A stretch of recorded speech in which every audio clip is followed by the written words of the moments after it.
Well, thanks for coming. Thanks for everybody who's here already. Say hi in the chat. Would love to know where you are joining us from. Welcome to another buyer seller hotline.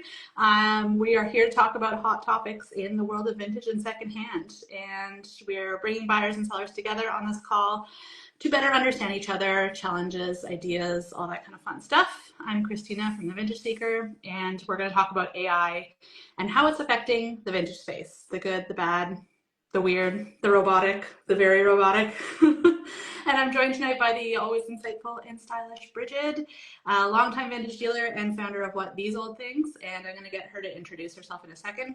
But before I do, I just want to say, if you're just joining us for the first time, this is not just a show with me and Brigid. It's a conversation. We want you to participate in the comments. It's your time to ask questions, share your opinions, and also, if you want to, you can drop a little phone emoji, and I'll bring you up here to talk to us live on camera. Nobody's done that yet, but I hope that somebody does at some point. Oh, that'd be just from your couch, wherever. We love to hear from buyers and sellers alike on this. So a little bit about me before we start. I'm Kristina. Like I said, I'm the publisher of The Vintage Seeker, which is an independent media platform that helps secondhand sellers reach shoppers. I've been in publishing for about 20 years and creating content for niche communities like this one. You can find me here on Instagram, of course, but also, more importantly, my website. There's newsletters, downloads, events happening, and the free to search, free to list shop secondhand directory, which features over 3,000 vintage and secondhand shops and services across North America. And it's a great resource for finding places, especially right now when you're looking for local businesses to support. I also run the Vintage Sellers Community, which is a membership for dealers focused on networking and professional development. And if you are looking for peers if you're a seller looking for peers and looking to level up your business, you can join us. Brigid is a member. So I will let you introduce yourself. Tell us a little bit about you and what you do. Yeah. Well, thanks for having me tonight. Brigid, and I run a vintage shop called What These Old, and I kind of specialize in just whatever I see that I like. I have a very eclectic offering. I sell in person at my event, so I have a vintage in Halifax called the Curio Collective, which times a year. So I sell mostly at that, but I also do auctions on my website every couple of months. So working on my next right. Yeah, so I've been selling this is my 11th year as a registered business, and it's just so I've been doing this for a little while. I'm new to it, but in a lot, I'm a real senior. Yeah. Senior. Do you have a wireless microphone on or something? It's cutting out quite a bit, so I just wanted to double check. I don't. Okay. I can hear it on your side too, but I'm just on. So it's maybe just the Instagram. It's maybe just the Instagram interface. Okay, well, hopefully people can pick up what we're saying, and that it's not going to last the whole evening, but we'll proceed anyways. Caught most of it anyways. So tell us where you can find you, your socials, your website, all that stuff. Oh, yeah. So I am on Facebook at What Old Things, and I also have a website, whatoldthings.com, where I try and keep updated auctions and what's going on. Okay, cool. So if you're just joining us, don't hesitate to drop into the comments. We're going to be chatting live tonight about AI and vintage. It's our fourth one of these buyer seller hotlines, so I'm excited to dig in. Our topic for today, big question, how AI is impacting vintage. There's a few angles I think that we can tackle this, so we'll kind of start with its impact on research and information, I think. So let's set the scene a little bit, Brigid. For folks who are newer to vintage who might be watching, what was your method for researching a piece, like say 2 or 3 years ago before ChatGPT? Not that you're using it now, but just what did it look like before the now? Honestly, it was very similar to it is now. I would take a piece.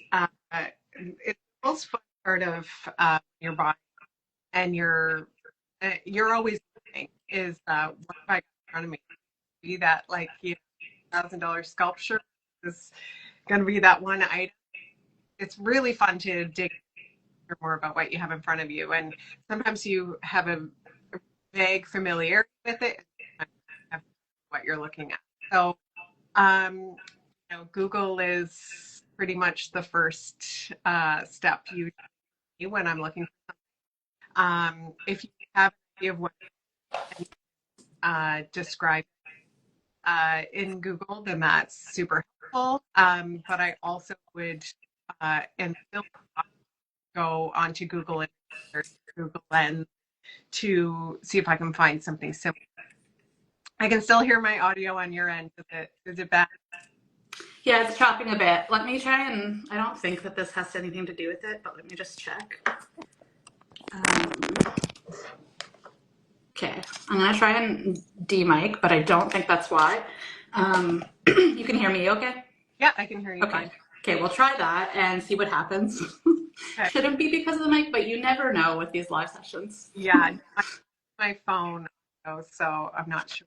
Yeah, we're trying. We'll keep going for a bit. If it's still like really bad, then we can always we can try again at another time or something. So, okay. So you were saying it's kind of the same as now. You were looking kind of all over Google, all that kind of stuff. I've lost. Yeah, always looking at Etsy and eBay for solds if I'm looking for value. Looking at the most important one is having like some friends who work in the industry and specialize in things. Like from FX Vintage is my role, and I've friends who specialize in things that I will reach out to as well. So when you're looking up your sleeve. Yeah. Yeah. So I think, talking Google, we're talking like reference books, forums, there'd be archives you'd be going to, turning to your community you mentioned.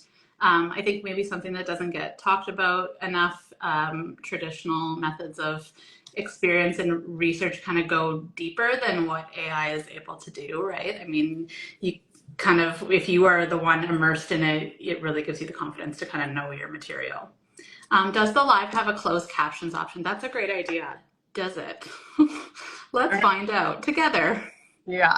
If anybody knows, you want to let me know in the thing. I feel like I haven't seen it as one of the settings. You might likely be able to add afterwards, but yeah, it's not in the little dots. Yeah, that would be very helpful. I'm always like, they want us to use these features. The features don't work properly, and you're like, okay. We tried. I'm sorry, shop sideshow. I will attempt to put the captions on, although when you upload the live, it's also, you don't have a lot of choice or things that you can do, but it will be on YouTube later.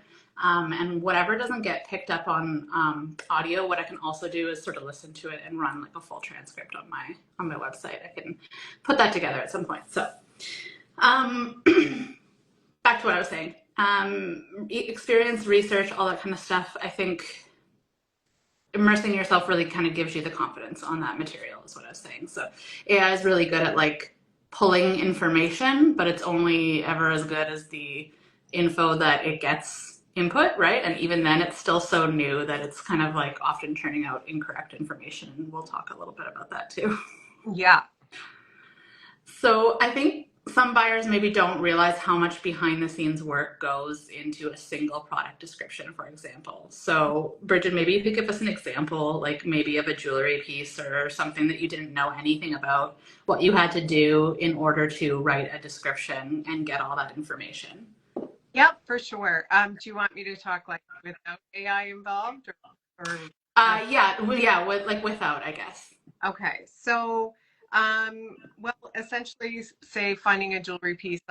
I was going through a lot of my stuff today when I was preparing for chatting with you, and try my, Google Lens and looking at a few things that I don't necessarily know anything about.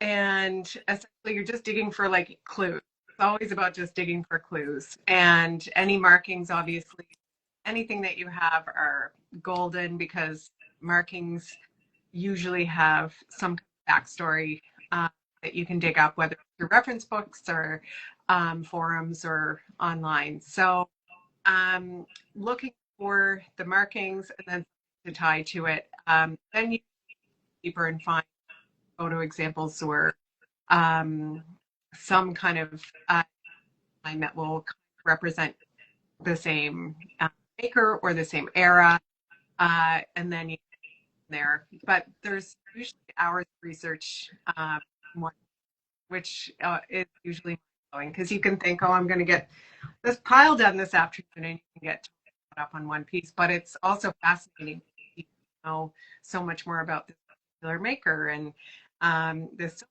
and when they were operating, where they so there's just a lot of research that goes into every piece. And if you can't find it, finding visual representation of similar items can be very helpful.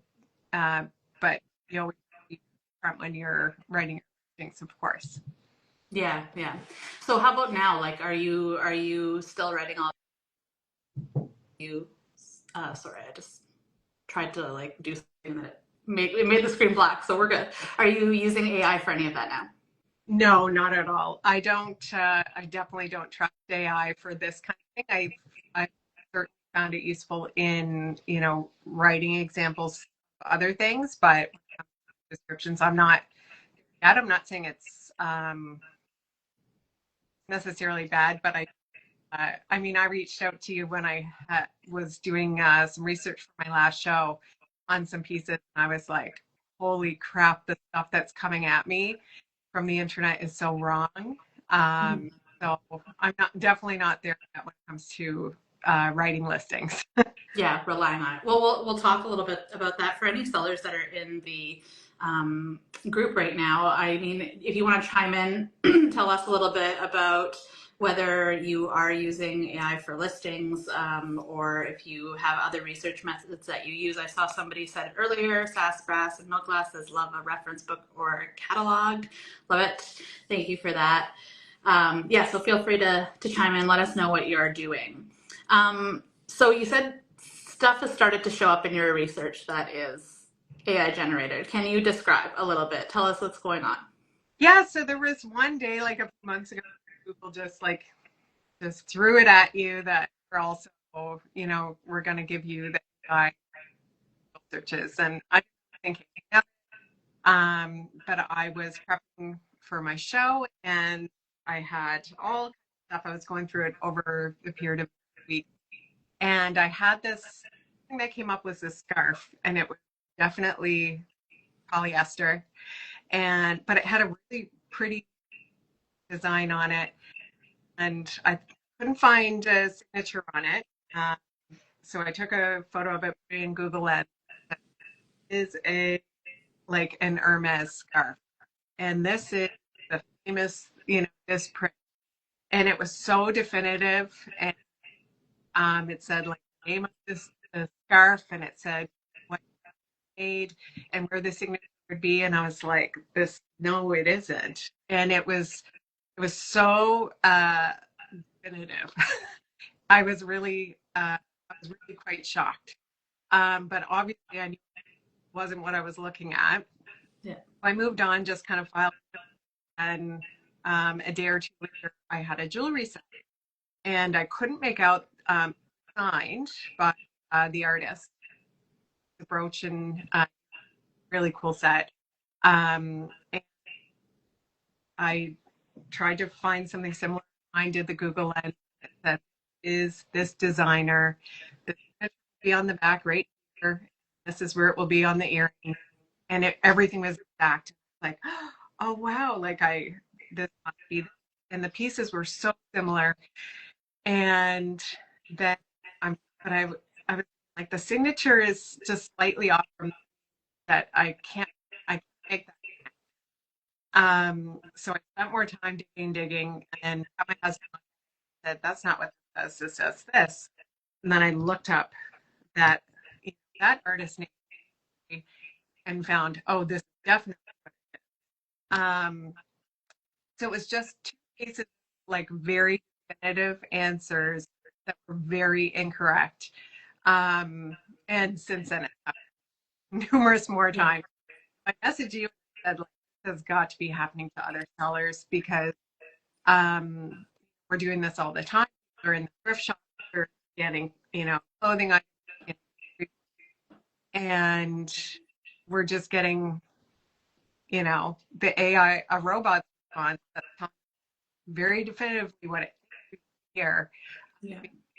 that it's, combing through online about stuff that has been written about. So I'm getting of a scarf because nobody's writing about a polyester. So they're, you know what I mean? So they're pulling this information about really awesome design and stuff that closely matches what I've got, but it's completely correct. Yeah, and then it's like self-perpetuating too, because then it's like refeeding information, and the more that it it does that, like the more that it sort of validates itself in a way. We had a few people who commented, Laura at Kingspier, AI is populating more misinformation in my experience. Yes, absolutely. Judy, Jack's daughter of all trades, agree. Reference books and catalogs are king. Yes. Awesome. Laura, results from Google search appear to have AI influenced content. Yeah, I know. One of the things that like I was telling a few people the other day that I cannot stand is that like Google summary at the very top, the Gemini thing, because it's often wrong. And like when you click on the little link to find out where the source is that they got the information, it like brings you to somewhere where the info doesn't exist. Yeah. And it's really scary because a lot of people will see that little top blurb and then move on with their life. And that's the information that they take away, right? Oh, you're totally correct. I looked up one of my events because I listing was correct, and it pulled information from another year, and it was like, this is when the show is, and I thought, well, it's my event. They're going to find correct information. Yeah. And yeah, it's just very definitive. I was doing some research on it, and an article that was written by Columbia Journalism Review, and they had done a huge study on search bots, basically chat bots and search in November 2024. Another one early March. Compare it, and the were like really similar. It hasn't gotten much better over the last few months, and chatbots were bad at declining stuff that they didn't. Instead, just giving very definitive answers, and they're also very clearly sources that are not correct. You just Yeah. So they will actually give false links to websites to say Yeah. from, and it's like it's really scary if you don't follow up and check what you're reading. It's like it's almost guaranteed going to be wrong. Yeah, absolutely. And there's that it's wrong, which is frightening in and of itself. But then there's also like the user experience. If you are using a chatbot for, say, you're talking to a vintage store that has a chatbot on their website, or I like use some software platforms and like there's chatbots on there, and it's the same thing. Like you ask it a question, it sends you to a link, and the link doesn't exist. You get really annoyed, right? Like as the user, and you could easily bounce. I mean, you could not make a purchase that way. So that's something to think about too. A couple more comments that came through. Sassbrass, I've seen AI listings with a picture of one thing in the item description and a random price not comparable to either item. Yeah, and the tricky thing is like Brigid and I were talking before this just about like what is that for somebody who's new to the space, right? New to selling. They don't have anything to compare it to necessarily. They take that for what it is, right? What are your thoughts on how this could affect newbie sellers, Brigid? Well, it's really scary. In the case of the jewelry set that I had found, I was, for a few minutes, I was pretty sure I spent already a lot of time on this set. Pretty sure that what I was looking at was this designer, and but I'm such like I don't trust anything I see. If you're new and you don't have already, I don't know if you don't trust of the internet, and you don't have the experience in spending hours looking at one single to get to the bottom of where it's from, or you don't have the resources and friends in the industry who you reach out to, like Laura thinks here is like, she's been doing this for so many years. She would be such a great person to reach out to is actually what I'm looking at. But if you don't have friends in the industry, then I don't know, it would be really hard to start out. Start that process. Yeah. Yeah. Yeah, Laura followed up. The problem was, it's incorrect, but the faux is validated. Yeah, absolutely. They just keep pushing the not real stuff. If you're just joining us, we've had a few audio issues, but we're working through it. Still chatting. If you want to let us know in the comments how AI has been showing up for you when you're looking for vintage stuff, that'd be great. If you've ever gotten a shockingly great, accurate AI answer, that would be cool to know about too. For most of our experience, that's not the case at all. So, talking a little bit about what this means for sellers, like the proliferation of AI online. I mean, I think talking sellers first, because that ultimately impacts what's happening for the buyers. So, do you see any scenario where the AI info is helping, or is it really just hurting? That's a good question. Depending on, and it's giving you, it may consider your item in a different way and think, oh, I never thought to look into this part of it. But I truly believe you just have to assume that everything that you're reading through only the AI results. I'm not saying all internet results are false. But it might just allow you to consider things a different way, or learn about something new that's out there. I don't know. Yeah, I mean, I think there's some pluses in that, it makes the barrier to entry for a seller lower, because maybe the information is easier to access, but ultimately there's more misinformation. So that's the challenge, right? I mean, there's more competition, but then more misinformation as well. And I think when it comes to actually generating the content for listings, the other thing is vintage is so prides itself on one of one, right? So that kind of cookie cutter feeling that we all know, and we kind of can spot AI a lot of the time, right? That doesn't necessarily feel like it fits with this whole world. But you're also trying to churn out maybe listing. If you're an online seller, you're trying to churn out listings. So there's kind of it's a double-edged sword, I guess, in terms of its usefulness or non-usefulness. Yeah, I mean, I would be, if I were doing a lot of online listings, I would certainly find a way to incorporate it, to reword this in a nice way, what I actually that makes perfect sense to me. The AI in your things as a new seller, but the research side, it's just not. But even eBay, image I had used before today, I thought that was pretty cool. In terms of just looking for what you have. Yeah. But it doesn't give you a written result like the chatbot does. Yeah. It's the chatbots that's the problem. Yeah. Yeah. I mean, if you have any comments, people who are still on the call, if you have any insight on how you feel like the abundance of AI generated information is helping or hindering sellers, definitely let us know. In terms of what it means for buyers, I mean, how do you think that it changes the experience of shopping for vintage online, Brigid? Oh, it's really tough. Sarah from Better said the AI images for vintage inspired products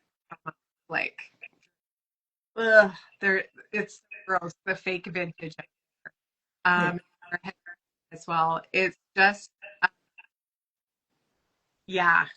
it's hard for people who are maybe just getting introduced to vintage to necessarily learn what's true vintage and what's production, especially when you have big box stores come with their own lines of vintage inspired stuff that looks pretty similar to the real deal.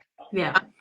So you do have to, I think, seller, be able to share your expertise in some ways with your audience and your customers so that they trust that what you're delivering is what it is. I think that probably will take a while to build new sellers. Yeah. Yeah, that's a great point. Like as a seller to really kind of share that knowledge to help educate the customer. And then as a customer, like if this is going to be an area of interest for you to start to learn as much as you can about what it is, the things that you like, learning materials, learning eras, all that kind of stuff. It takes a long time to learn all of that, but like the more that you're able to easily spot it, then the better, right? Yeah. I think the trust thing is just like so huge. Like there's just such distrust in general right now, and I think like that's been propelled by AI really over the last couple of years. Like distrust of images, but also of information, and I can see how like a buyer might feel wary like right off the hop, like seeing something, well, is this what it says it is? Why is the price this? Like because there is just that like inherent feeling of like, am I like, is what I'm looking at actually real? Mhm. I not related to vintage, but like I'm part of this Facebook group for this hotel I visited at one point, and like I've been in the room before, like I know what the floor looks like, and so someone uploaded a picture, it came out, and there was like a large spider on the floor or something. Like I don't know, people post everything to these Facebook groups, and so people are commenting on their like fake, like this didn't happen, it's not real, and it's like, but like it's a spider on the floor, and like the floor is clearly the room. Like I just like I don't know why we're saying that it's fake, but that's what I mean. Like it's like so it runs so deep. Like I mean like this just like this disbelief in everything right now, and I think that it's really kind of dangerous for this sector because there's a real skepticism when it comes to seeing things, when it comes to looking at a price, when it comes to understanding like the value of the price and behind all the work that goes into it. Like you talked about right at the beginning, like how much work it is to like research these items and figure out like what they are. And if people aren't believing what they see, then that's a problem, right? Yeah. Yeah. Buyers, if you're in the chat, seller or buyer, if you're looking online, like, are there signals that you look for when you're checking the accuracy of a listing? Brigid, how about you? Like, is there anything when you're searching around that you feel like is a trust signal? Yeah, the more information, the better. Honestly, when I'm going to listings and there's very little information, just this is a silver bracelet and it's this style. I just think, how do I know this isn't, from Emu or, there's, I need, I need lots of information to be able to trust something. Uh, Anything helps, like your opinion helps. Uh, so the more personal information that you can deliver me makes it way more trustworthy. But that's just my opinion as a buyer. Mm-hmm. Yeah, thank you. Sorry, I haven't been calling out the chat. It was frozen on my screen. I didn't realize that there was more underneath. So, Better Day Fits, the AI images, vintage inspired product photos. Hate those. I hate Google Shopping. I hate using it now because like it's just all non-vintage stuff. King's Peer, I think AI can complement exists, but like Google MD assessment of results requires experience. Yeah, it's true. And like as a buyer, like a casual vintage shopper, you don't necessarily have that experience. So that's really tough, right? Should have used AI to write that. That's funny. AI content needs to be vetted, edited, and scrutinized by knowledgeable experts. Yeah, it's true. Thank you for that. Sharing knowledge is the way to make us more than simple salespeople. I think that's absolutely right. That's what sets you apart right now. It's like when we're talking about the Amazons and the big corporations and what makes shopping small better, that's one of the things that sets vintage dealers apart is the knowledge that you have, right? Absolutely. Sorry, did you have something else you were going to add? I'll continue on. I think our audio is improving though, so that's Okay. good. It's been Oh, a time. I did find as well when I was searching, because I know I've seen ads for them. There are a number of apps now geared towards sellers that are like, take this to the thrift shop with you, scan it, and it'll tell you exactly what it is and how much it's selling for. And there was one called What's It AI that I don't think is available in Canada, but it have really good rating online. Everything up was not good, or just not there yet. Yeah. So yeah, I do think it's something.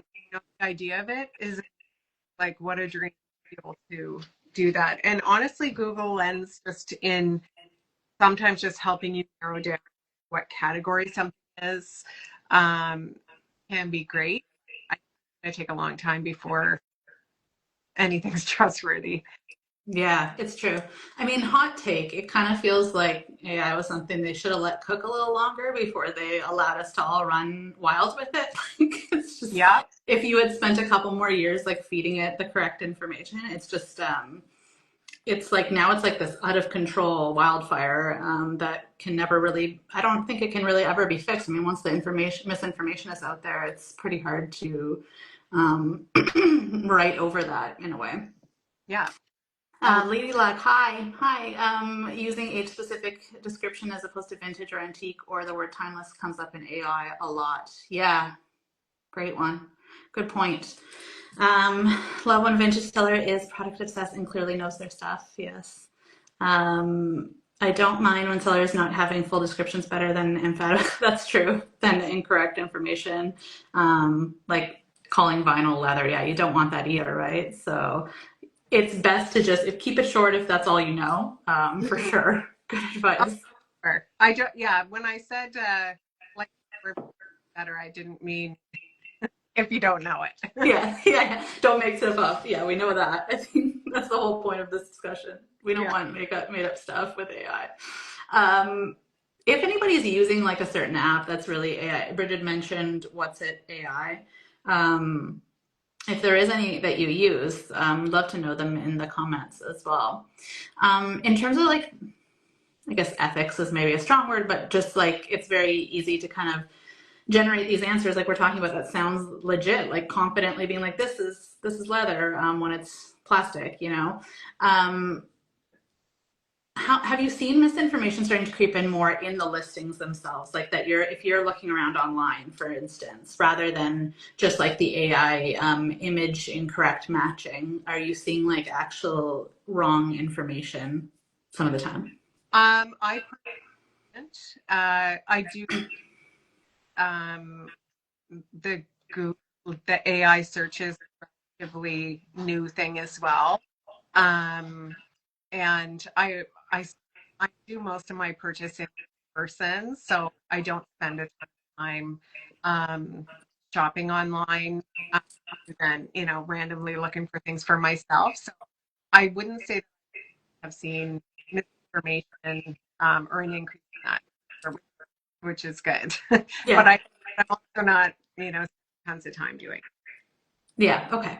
So, I mean, if a seller is using AI, do you like, what are your thoughts on that? Should they be disclosing it? Like, do you think there should be like some things that like the vintage community tries to work towards when it comes to incorporating this stuff? Like, what do you think are some ideas that we could use to help improve trust? That's a good question. I just saw a comment come up from Betty's Market saying that they see in listings, but it's hard to say where the seller got the info. I think it's nice, and this is something I would do if I saw information in a listing and I had to privately message them and say, "Hey, I got this info because I don't believe it's correct," and give them the opportunity to, "Oh, I Googled it and that's where I found it," and maybe that opportunity to privately inform them. That's a way to do their research. Again, if you're taking your own and using like formulate a listing, that's one thing. But if you were just putting your image in and taking what's on the internet and making it from it. It's a different one. So, I mean, I just would strongly not recommend doing it. But other than that, I feel like most people know better. Yeah. Slippery slope. It is, yeah. Yeah. Kingsphere, working with a beta lister that creates listings from 3 images. I'll keep you posted. Yeah, there's a few of those things out there now, like things that will help you sort of create listings. Or there's some that even like take a picture of what it is that you are, and that's probably related to what we were talking about earlier, but take a picture of what you want to sell and then like it'll even like measure the measurements for you. So like there's some really wild technology out there. I don't know how accurate those are yet, but like they exist. Yeah, no, it's super interesting. And Laura, I'd be really interested to see how that works out, because there's just I mean, if you're going to spend the time and review everything to ensure the accuracy, then that's amazing. You know, to have to use technology in that way to take that time in your hands, but it's just so much when it comes to researching comes from taking the time and going on those random YouTube, with this person sharing their wacky collection, 2007, Yeah, it's like a 40-minute video and you're like trying to find that their 130 seconds about the thing that you need. Many rabbit holes that you go down. Oh, it's wild, the amount of hours that go into just like, how do I open the watch battery? Mm-hmm. How do I take the battery out of this watch? I watch like 8 YouTube videos and then I'm learning all this other stuff. So nothing's that simple, I guess. Yeah. I don't think it ever will be, but for certain items, maybe it could be. Yeah, absolutely. Better Day Fit, Sarah, hi. H&M has now got license to recreate their model faces in different products using AI. The Business of Fashion said this will significantly change the trajectory and frequency of new listings. Wow, recreate their models' faces using AI. That's intense. I hope that they're paying the models appropriately for that, because that's like what the whole actor strike was about like a year ago, about like generating faces and stuff. Yeah. That's really interesting and kind of terrifying a little bit. Yeah, it totally is. Yeah.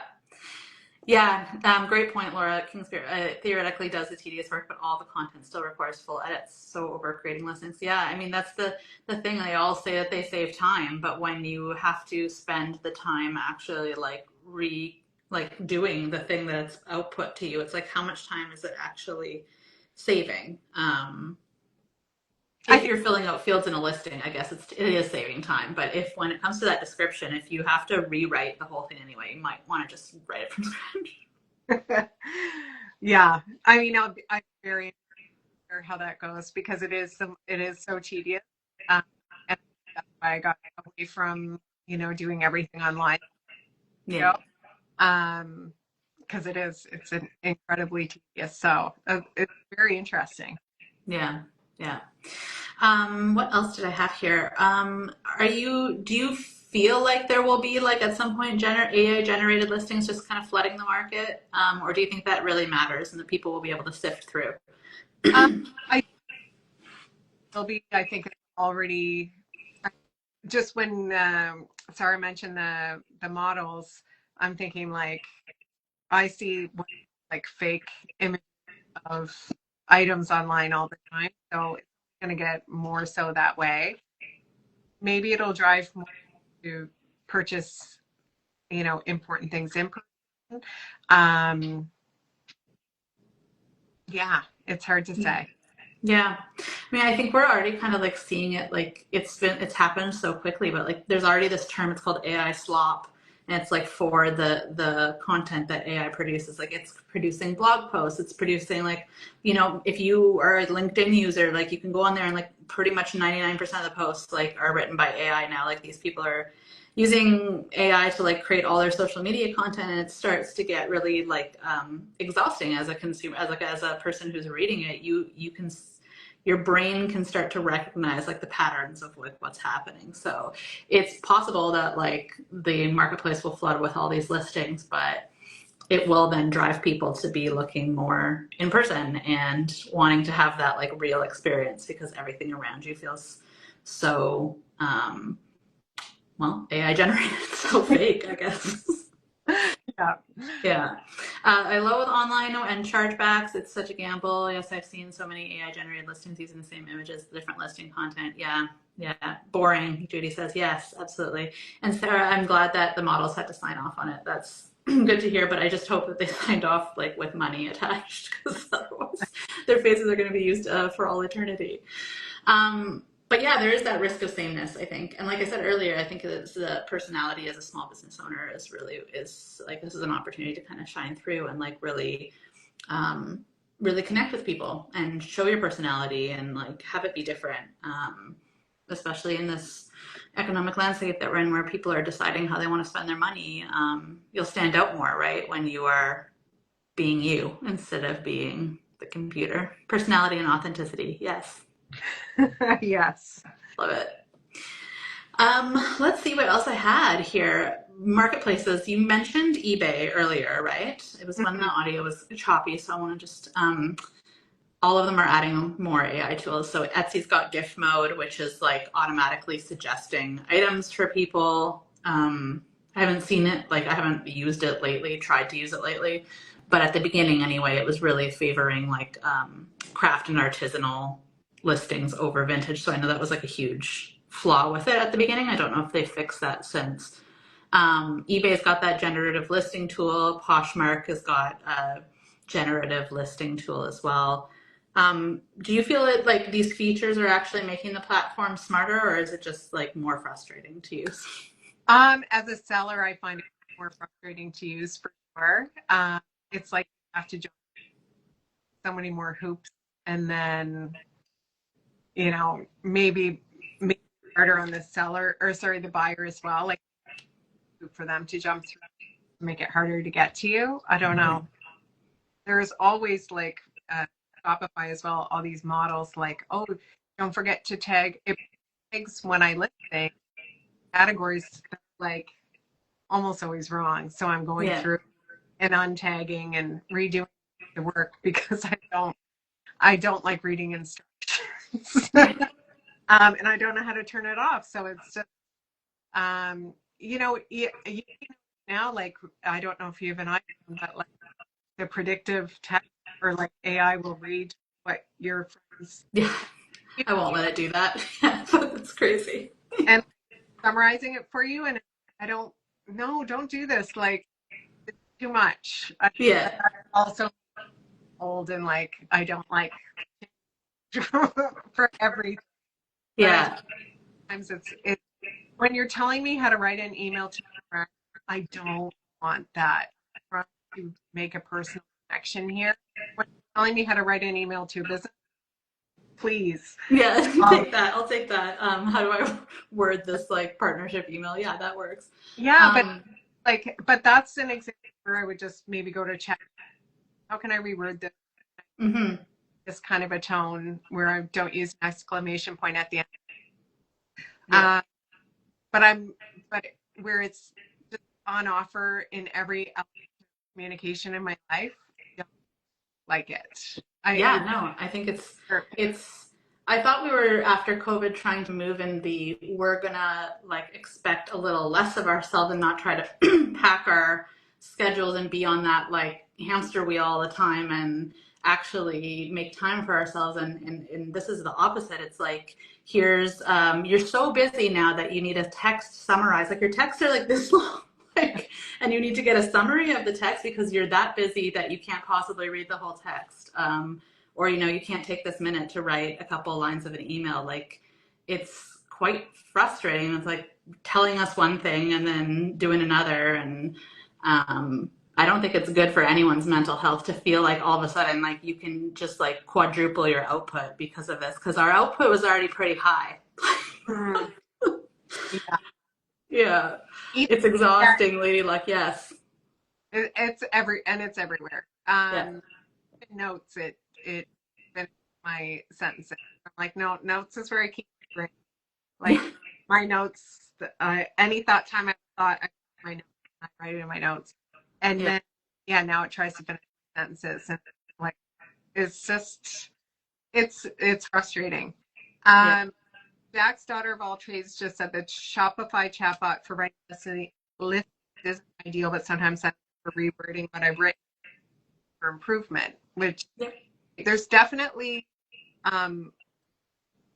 room for positivity when it comes Yeah. to sure. They're not all bad.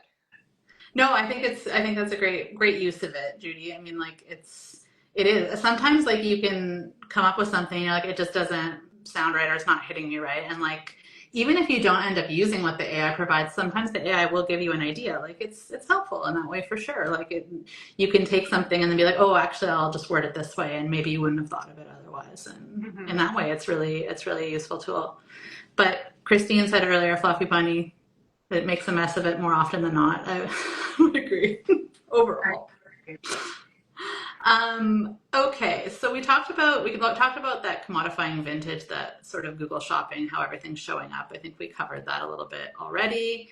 I think we've kind of talked about AI can never really substitute for the human touch, but when it comes to valuing and authenticating vintage, dating it, do you have any final kind of thoughts on that?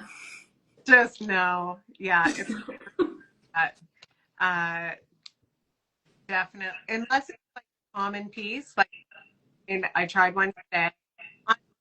On many items I didn't give a result, which I'm happy with. I did the Waterford Crystal Bell, and I thought this is a pretty standard, recognizable design. If you know your crystal, it is signed, but I just took a picture, not of the signature, said this is this exact print, exactly this, and it was accurate. So that was the first thing that's happened though. So Yeah. Just don't trust it yet, you know? Yeah. Yeah. That's all I can say is, or just do some extra research to back up what's in front of you and do it until you're sure. Yeah, that's great advice. Yeah. And I mean, as you continue to handle those pieces over and over again, like you knew that was that type of bell before, you probably even needed to look it up because you've seen it before, and that really matters, right? Mm-hmm. Yeah. King Spirit, I think it'll obviously improve with more authentic user content, but then we'll all be at work. Yes, because your expertise will be free online. I don't think that'll happen in our lifetime. I'm hopeful that like I don't think it can. But I also probably 10 years ago wouldn't have thought we were going to be where we are right now, and like having stuff write us. I mean, I'm sure my mind would be blown. So lots of stuff can happen, but we have a lot of other challenges as a world to sort through first. I feel like we should put this one on the back burner for a little bit. Yeah. Let's end on a hopeful note. If we were to use AI for good in this space, what would you love to see? Like, what would your dream use case be? Oh my gosh. Well, I mean, yeah, to do research properly. Honestly, like, I mean, it's one of the most fun parts of it is doing the research and like, you know, just exploring all the stuff that you didn't realize before. Or maybe just compiling the research like time. It can give me, you know, the YouTube channel at 3 minutes. Yeah. They mention this, and in this blog here, this is Carol's, you know, collection of brooches or whatever. Yeah, maybe better compiling what's actually accurate and what's up there, because I really hate taking advantage out of stuff. It's something that we've, as you said, we need more of. I personally do myself. So yeah, do the boring stuff and let me fun stuff. Yeah. Or if they could like feed tons and tons of catalogs and reference books into, like, scan them, and then it's pulling that information and giving you a screenshot of where it found it from, so that you know that it was from something. Yeah, just do the real research and show me the references. Yeah. Show me the real references, not the fake link that goes nowhere, please. Yeah. Reliable research for Kingspire as well. Best method of restoration for damage aware. That's what Laura would like to see for AI used for good in this space. That'd be nice. Thank you for sharing. Thanks everybody for volunteering your insights. I know it was kind of a big combo. Brigid, did you have anything that you wanted to add that we didn't cover? I know we were kind of like all over the place from the notes I sent you earlier. No, I think it was nice to have fun and sharing the conversation because it's just one of those little things that, you know, impact all of us and will continue to in new and wacky ways. Like I was so caught off guard when it first happened, and I think it was like 10 o'clock. I'd had a glass of wine. Like, we need to talk about this. This is like, it's so crazy. And things are just going to probably get crazier in different ways. So yeah, it's great to have the opportunity to come together and talk about how it will impact us and you know, maybe yeah, maybe for the better. I think it's a good thing to start talking about it anyways. I mean, like I said, caught off guard by how it's being used right now, but even just over the past couple of years, how it's changed everything, I think kind of caught many of us off guard. We're all trying to figure out how to navigate the world with this new helpful buddy that we all have. So grateful to you, Brigid, for coming. I am going to get into tariffs quickly, so feel free to hop off. I know it's very late for you, but if you want to stay, then I'm going to talk about tariffs because I said I would. But I'm going to turn off my camera, but yeah. Thank you so much for sharing everything today. It was great. Really appreciate it. You're always so knowledgeable, so thanks for coming out. Oh, my pleasure. Okay. Yes. Okay. So tariffs, we're going to quickly go over what happened today. Thanks, Brigid, again. Thank you, everyone, for chatting and giving your thoughts in the comments. Appreciate that. I'm just going to quickly go over what happened today. I know we've talked about tariffs on this. We haven't had one of these calls without talking about tariffs. If you have not seen any of those, if you're not sure about tariffs, how they work, how they might affect your business or businesses that you buy from, if you're a buyer, go check out my Reels page or my website. On my website, there's about 20 minutes of reading on there, all about how tariffs work with specific examples for the vintage and secondhand space. So I've created a lot of content about it to help you out. But today, some new stuff happened, so I just want to get up to speed on what happened. President Donald Trump announced U.S. tariffs on goods made in China and made in Hong Kong that are now 125%. So for now, this is still only applying to goods that are over US $800.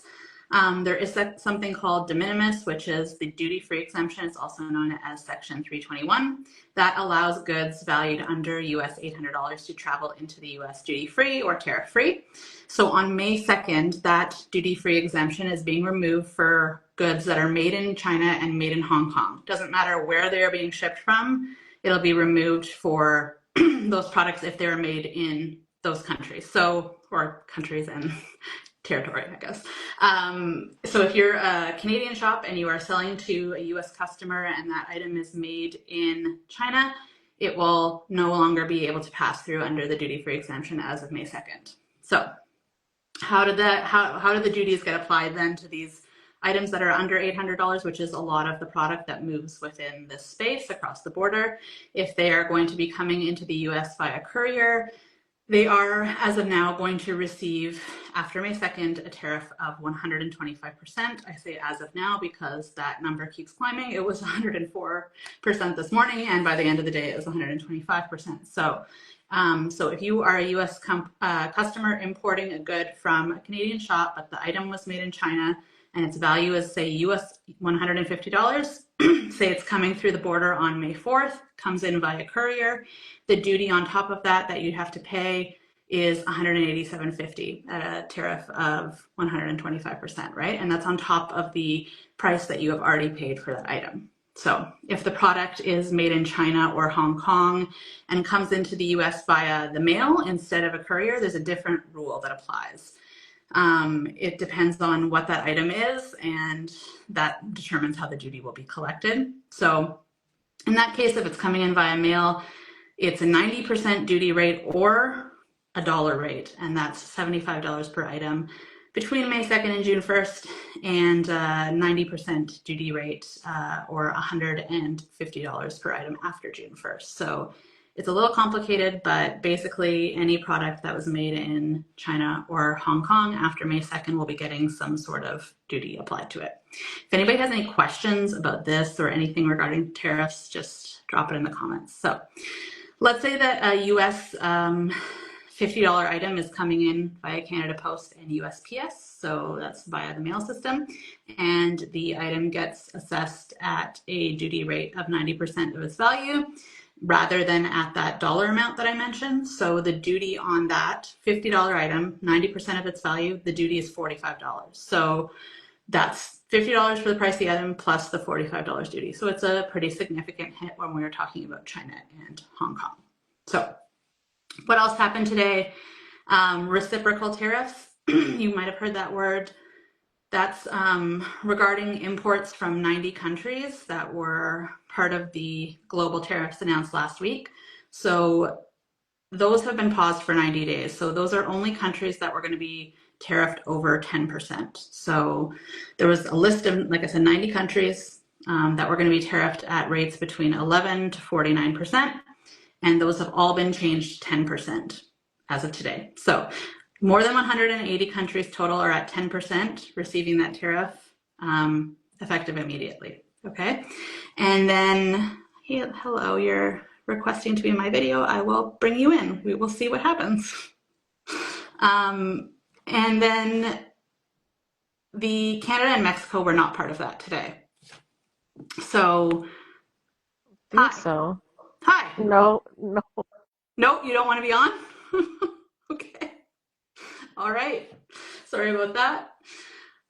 Okay, so where was I? Canada and Mexico are not part of the tariffs that were announced today, so everything is still the same for Canada and Mexico. So what does that mean? It means that Canada and Mexico are being tariffed at a rate of 25% on goods that are over US $800 if they are not compliant with the free trade agreement. So that is most stuff in the vintage and secondhand space.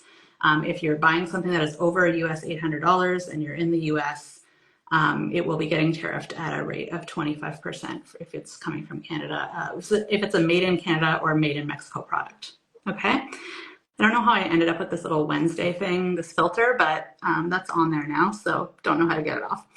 If anybody else has any questions or comments about the tariffs or wants to talk about the tariffs or ask about a scenario, I can hang out for a few minutes.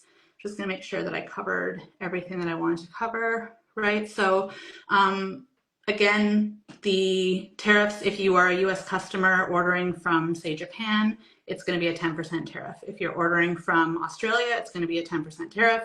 If you are ordering from India, it's going to be a 10% tariff. All of those numbers change today to 10%. So again, Canada, Mexico, still no change. Okay. The only way that you can avoid those tariffs if you are in Canada and Mexico and you are shipping an item over you're receiving an item over US $800 is if that item has a certificate of authenticity or you're able to complete a full certification of origin. So I really would love to get this little filter off, but gonna just leave it, I guess. Okay, so I think that's it. It's business as usual for a lot of our vintage and antique sellers. So, you know, if you're moving products less than US $800 into the US, it's status quo for now. Everything's fine. The duty-free exemption still exists. So if you have any questions about tariffs, feel free to drop them here or on the recording, and I will answer them as best as I can. And again, you can head to my reels or my website. Tons of information. There are YouTube conversations about it that are on my website, and this conversation will be posted on YouTube too. So thank you so much for coming out tonight for your comments. And if you are watching the replay, please feel free to drop your comments about AI as well, which we were talking about earlier. If you're using AI in your vintage life responsibly or just kind of chaotically like we all seem to be, tell us how we're all kind of navigating that together. And if you are watching this and you have an AI tool, if you are creating an AI tool for the vintage resale space, then definitely check out the shop secondhand directory. You can let people know about it there. There's a section that you'd be able to list that in. So until next time, thanks so much for coming out, and would love to hear what topics you want to hear next in the comments. Have a great night.